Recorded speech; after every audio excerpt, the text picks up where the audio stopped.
किमान आतापर्यंत 4 कलेक्टर आडवे केले, 3 सचिव मंत्रालयात ठोकले. काय फरक पडलाय? आणि ठरवून पडून काय पडणार आहे? तुमच्यात ते धमक गेली कुठं? नाव फक्त छत्रपतीचं वापरायचं. लाज वाटायला पाहिजे तुम्हाला छत्रपतीचं नाव घेताना. अरे 7 जण निघाले आणि त्या तोरणागड सर केला. 250 लोक तिकडे आम्ही पाहतो आदिलशाहचे बसले होते. 100 किलोमीटरवर आदिलशाहची फौज 1 लाखाची बसली होती आणि 7 जण निघताय, 250 कापताय, तोरणा हाती घेताय. त्या 1 लाखाचा विचार करत नाही. त्या महाराष्ट्रातले आहे तुम्ही. हे सगळे झोपवा लागत साल्यांना. बाबासाहेबांची लढाई लक्षात घ्या. तलवारीनं सुरू झालेली लढाई लेखणीत परिवर्तित केली आणि अख्ख्या देशाला आम्ही पाहतोय घटना दिले. त्या घटनेला दिलेला अधिकार सुद्धा तुम्ही जातीने मातीत घालवलाय सरला. एक मत एवढी ताकदीचं दिलं का त्या मताला परिवर्तन होऊ शकतं, पण ते मत तुम्ही जातीनं मारलं, पैशाच्या ताकदीवर वळवलं. याची लाज वाटू द्या थोडी. मला तो मुंबईतला माणूस म्हणायचा आहे, मोठा नेता आहे म्हणे, बच्चो या शेतकऱ्यांसाठी लढूच नका. सगळ्यात डेंजर प्राणी. ना तो आंदोलनात येत ना तो मत मारत. प्रशांत विकत पडला असतं, शेतकरी मग मारलं असतं तर. पण बटेंगे तो कटेंगे. एक आहे तो सेफ आहे आणि काँग्रेसचा फतवा. मला दोघंही जण दोन्ही एकूण राजकारण झालं. तिकून मुस्लिमांसाठी फतवा काढला आणि इकडे बटेंगे तो कटेंगे म्हणून हिंदू मारलाय. मदत अशा कार्यकर्ता जेव्हा पडतोय तेव्हा आम्हाला सुद्धा थोडस समजून घेतलं पाहिजे. शरद जोशीने काही कमी केलं का तुमच्यासाठी? 2.5 लाखाची नोकरी सोडून त्या फॉरेन मधून तुमच्यासाठी 1-1 फिरलाय. मी कुठल्या जातीवर बोलत नाही, मी जातीसाठी बोलायला आलोय नाही. कुठल्याही धर्माचे राहा, कुठल्याही जातीचे राहा, पण शेतकरी म्हणून काही राहता येईल का तुम्हाला? शेतकरी म्हणून जगता येईल का? शेतकरी म्हणून लढता येईल का तुम्हाला कधी? तर त्याच जातीत हो त्याचा, ह्या त्याचा, याचा निळा त्याचा भगवा, याचा हिरवा याचा पिवळा. पण हे लक्षात का घेत नाही? हे सगळे निळे पिवळे पांढरे काय असं हे आमच्या कापसापासून बनते. आणि तो कापूस मला बाप शेतकरी पिकवते रे. तुम्ही झेंड्याचा रंग काय सांगता आम्हाला? तो आमचा बाप पिकवतो ना. आम्ही जर पिकवणं बंद केलं ना तर नंगे बसायला लागेल साल्यावर तुम्हाला. मग माहित पडल देवाभूचं काय उघड आहे. तर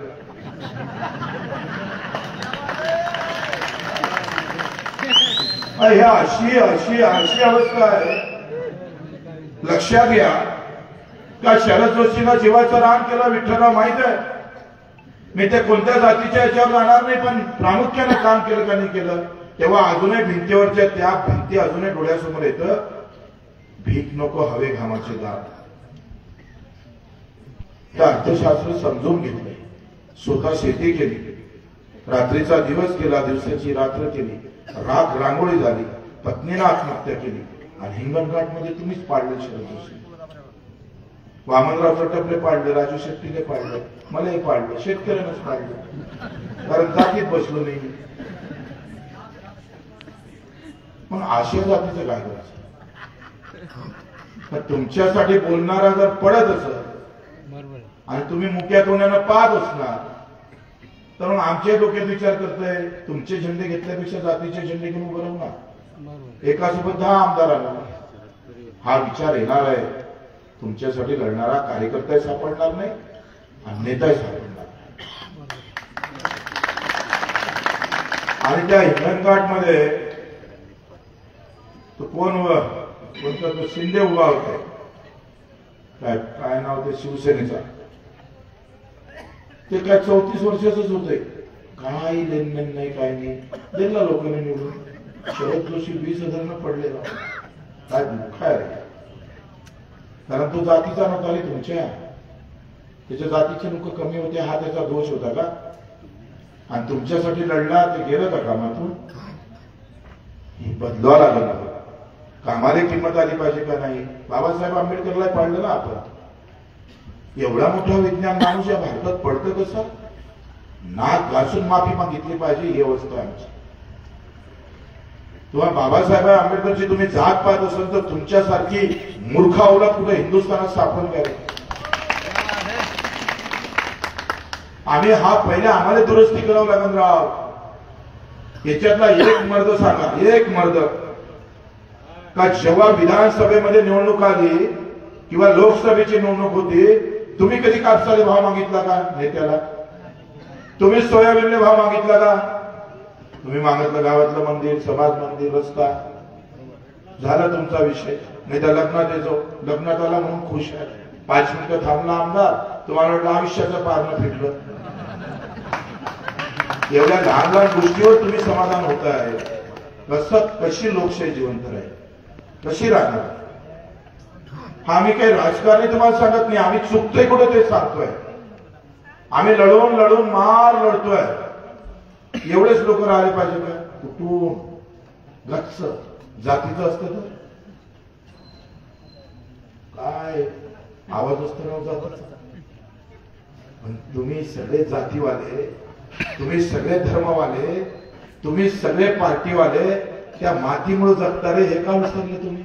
ही मातीच नसते आमची मा इथं, तुमच्या जातीला विचारलं कोण असतं रे? त्या मातीत राबणाऱ्या माणसासाठी जातीवाले उभं राहिले पाहिजे का नाही? शेतकरी असा माणूस आहे, तो सगळ्याच जातीत आहे. ओबीसीत सापडतं, मराठ्यात सापडतं, तुमच्या दलितात सापडतंय, तुमच्या काय म्हणते मुस्लिम मध्ये सापडतं, सगळ्या याच्यात. चारों तरफ है मेरा किसान, जहां नजर डालेंगे वहां किसान आहे. सगळ्यात जास्त संख्या आमची, सगळ्यात जास्त मतदान आमचं, सगळ्यात जास्त मेहनत आमची. आमच्या मेहनतीमध्ये खोड आहे का? प्रचंड मेहनत करावं लागतं, दिवसाला नाही तर रात्री जावं लागतं. वानर डुकर काय असेल ते अनेक जण खाऊन जातोय. सगळेजण हिस्सा काढून काढून त्याला पोखर केलं जातं. आणि बाजार समितीत आला का तिथे लुटतं. म्हणजे पेरणीपासून बियाणं घ्यापासून लुटलं. बियाणं घेतलं लुटलं, औषध घेतले लुटलं, खत घेतलं लुटलं, पेरलंय लुटलं. जमिनीत गेलं तर किडे माकड्या, तिथून उरलं थोडं मोठं झालं का वान्याला येऊन बसते, जा हाकलाले साल्याले. अर्ध तर माऱ्या मी माऱ्या याच्यातली माझं शेत पेरलं 4 डाव पेरायला लागलं तू. त्या डुकरेनं साला एवढ्या मोठ्या मातीमध्ये एवढा तुरीचा दाणा दिसतेच कसा? काय अक्कल दिली रे डुकराले? पुरं तासच लंब करून टाकते ना सरकार. ह्या डुकरासारखं बेकार आहे एकदम. डुक्कर परवडलं काय घोषून त्यांचे पेराच्या आजवर तरी दाणा खात. हे साला हाती आल्यावर हात मारतो राव. म्हणजे डुकरापासून वाज, याच्यापासून वाज, सगळं हागावर तिच्या. पिकून आला का निसर्ग वेगळा, पाऊस पडला नाही पडला, नाही पडला तरी मेला. मी तर म्हटलं का ह्या शेतकऱ्याचा आमदार होणं भुला मूर्खपणा आहे. शहरातला आमदार, मुंबईतल्या आमदाराला काहीच तकलीफ नाही, हप्ते वसूल कर, जय रामकृष्ण आहे. शहरावाल्यांना झोपू देत नाही. बच्चे हो वीज पडली, जाय बाबा. बच्चे हो धोका दिसून आले, सोमगाव का सोमगाव म्हटलं मला सोडून का. म्हणजे चारोय तरफ द्या. शेतातलं धान्य हातात येपासून आणि हातातलं विकेपर्यंत वांदा आहे तुमचा. संख्या तुमची जास्त, वांदा तुमचा जास्त. थोडं तपासा, रात्रभर विचार करा. तुम्हाला जमत नसेल तर हुशार बायको असेल तर तिला तरी विचारा.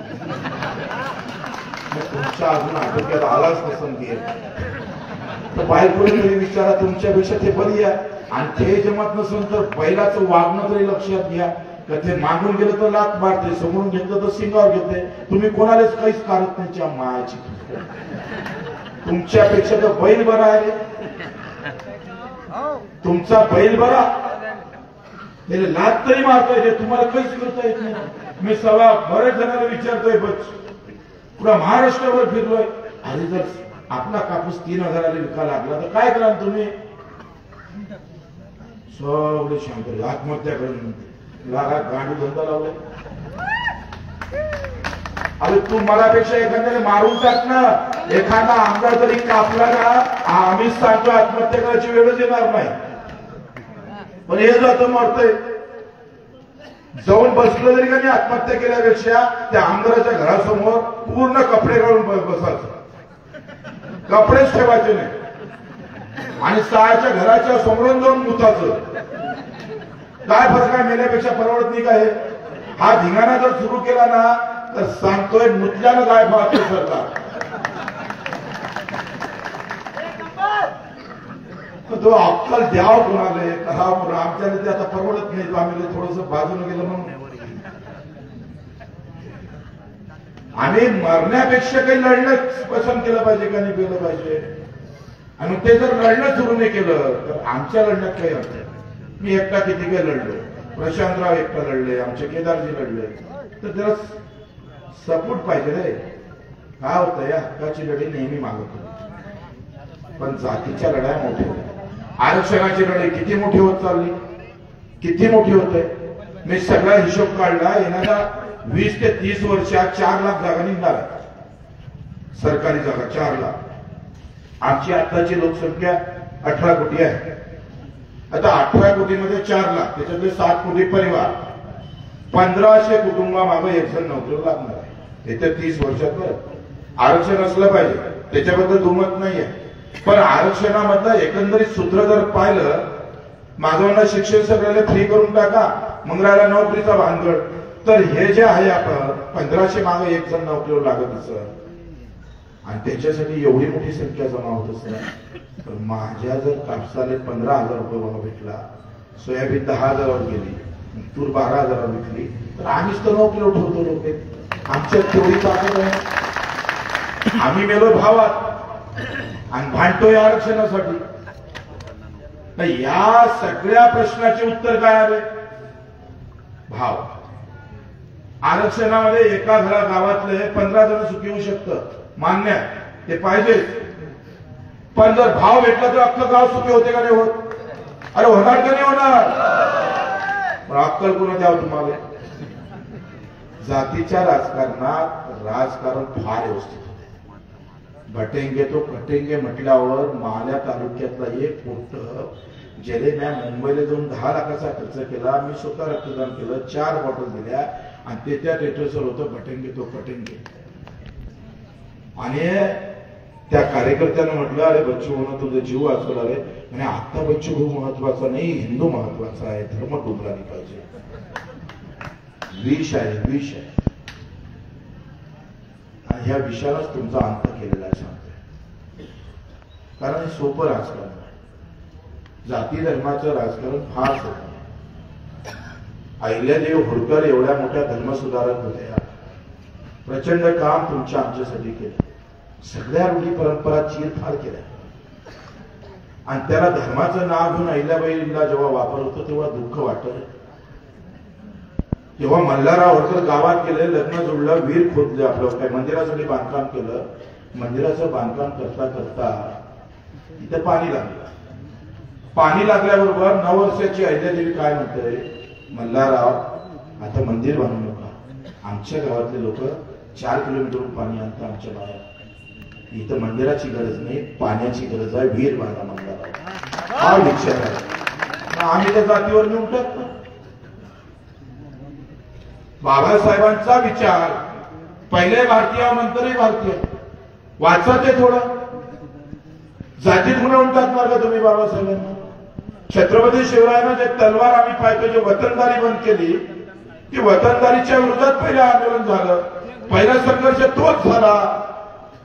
पाटील, देशमुख, कुलकर्णी, देशपांडे सगळ्या जातीत, ज्या गावाची जात मोठी असत त्या जातीतला वतनदार राहायचा. 20 गावाला लुटायचा, 20 गाव मिळून एक वतनदार राहायचा. 4 क्विंटल आम्ही पाहिजे कापूस विकला तर 2 क्विंटल त्याला घेऊन जायचं.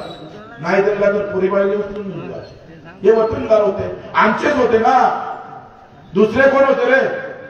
त्या वतनदारीतून गुलामशाही चालायची, आदिलशाही चालायची, निजामशाही चालायची. पण ही वतनदारी बंद केली म्हणूनच तर संभाजीराजा सासऱ्याकडून मारला गेला रे. नाव औरंगजेबाचं जरी असलं तर सासरा किती कारणीभूत आहे शोधन काय का कारणीभूत आहे? राजा कसा असला पाहिजे?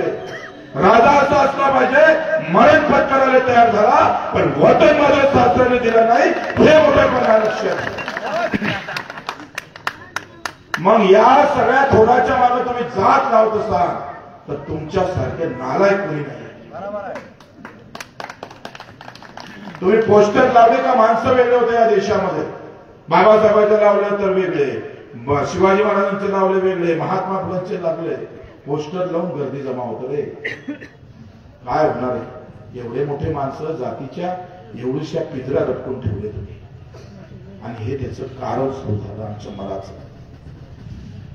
मलाचं कारण तुम्ही आहे, सरकार नाही आहे. सरकार तर एका दिवसात तुम्ही सांगतोय एका दिवसात सरकार ना तालावर आलं ना. अहो आमची संख्या 7 कोटीच्या वर आहे शेतकऱ्याची, शेतमजुराची, गावाकडे राहणाऱ्याची. 4 ते 5 कोटीवर आम्ही अर्धे काय 1 कोटी जरी जमा झाले ना भाऊ. संडा झाले जागाने सापडलं ते पॅन्ट भरत साल. पण त्याला माहित आहे का बच्चू कडून किती काही बोंबला, हे जाती तर टकल्याशिवाय राहत नाही. आता जाती जातीची स्पर्धा एवढी झाली का आता त्याला इतकं हिरवं दिसून आलं का आपलं राजकारणच जमलंय. तुम्ही मला सांगा या सगळ्या व्यवस्थेच्या बाहेर निघाला. तुम्ही राहणार जाती धर्मात काय असं, पण शेतकरी म्हणून जगता आलं पाहिजे. ते जगणं सुरू केलं तर हे विषय खतम होतात. 6,000 रुपये क्विंटलनं कापूस विकायला करा. 11,000 रुपये क्विंटलची शिफारस झाली. 11,000 रुपये राज्य सरकारनं शिफारस केली, मी नाही केली शिफारस. राज्य सरकारनं शिफारस केली 11,000 रुपये पर क्विंटल भाव भेटला म्हणजे 15% नफा भेटला. किती टक्के? 15%. आता 15% नफा भेटण्यासाठी 11,000 रुपये भाव भेटले पाहिजे. मोदी साहेबांना जाहीर किती केलंय? 8,110 रुपये.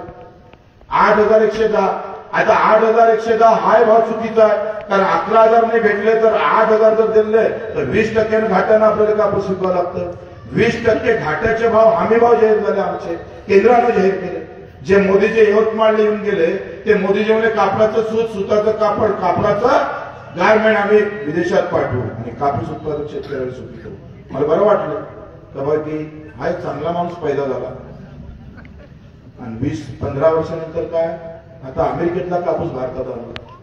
एकीकडे स्वदेशीचा नारा द्यायचा आणि अमेरिकेतला कापूस 25 लाख गाठी तुमच्या अंगावर बसवलाय. कापूस उत्पादक शेतकरी डिसेंबर पर्यंत मुदत वाढवली. 100 लाख गाठी येणार अमेरिकेतल्या. 100 लाख. कधी न्यूज आहे का? कधी बोलताना कोणी दिसते का? काही नाही. हे टीव्ही वाले यायचे तर अर्धे मालक सांगतोय बीजेपीचे रोज धुत यायचे.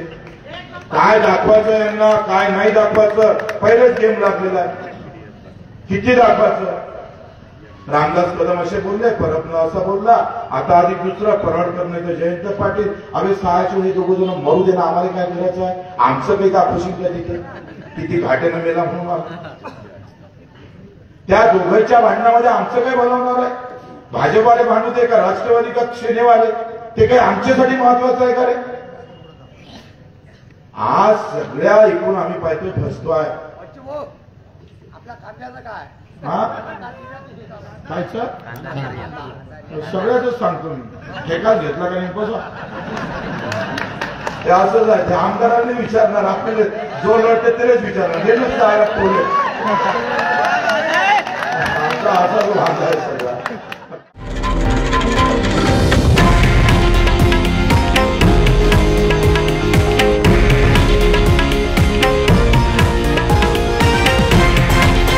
हे आहे देशातील नंबर 1 न्यूज नेटवर्क आणि आपण पाहत आहात TV9 मराठी, एकमेव.